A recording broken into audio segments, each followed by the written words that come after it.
Kaming totoo na ginagawa po ninyo. Lahat po ng mga magpapakita ng mga malansawa sa Facebook, Santa Claus is coming to town.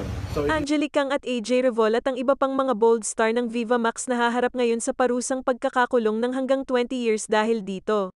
Narito ang buong detalye. Ngunit bago tayo magpatuloy, huwag kalimutang i-like, share, subscribe and click the notification bell for more updates and for more upcoming videos. Maraming salamat!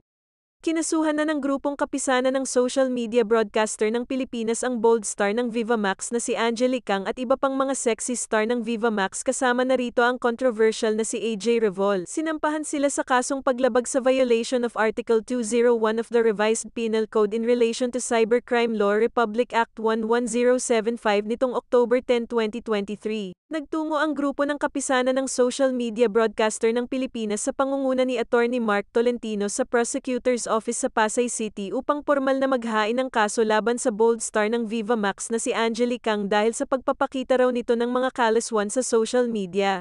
Ayon pa kay Attorney Mark Tolentino, hindi daw nila sinampahan ng kaso ang bold star na si Angelique Kang dahil sa mga malalaswang ipinapakita nito sa Viva Max. Ang dahilan daw ng pagsampa nila ng kaso ay dahil ibinahagi pa umano nito ang kanyang video sa kanyang personal social media account kung saan marami ang makakapanood nito, lalo na ang mga kabataan.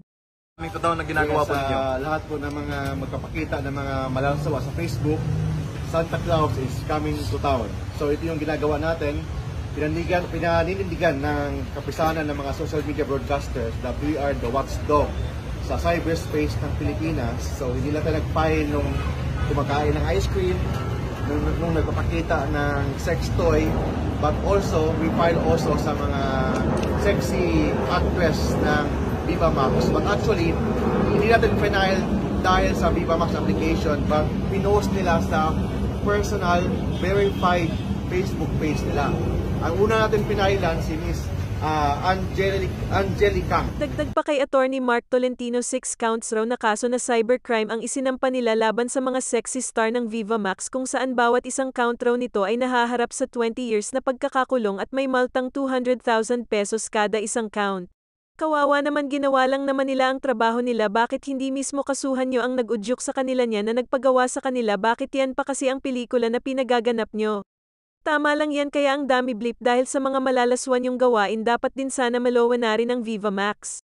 Pinas na lang yata gumagawa ng kalaswan na pelikula, ang daming content na dapat gawin, wag naman sana puro kalaswan. Yan ang naging komento ngayon ng mga netizens. Ikaw, ano ang masasabi mo dito? Mag-iwan ng komento sa baba.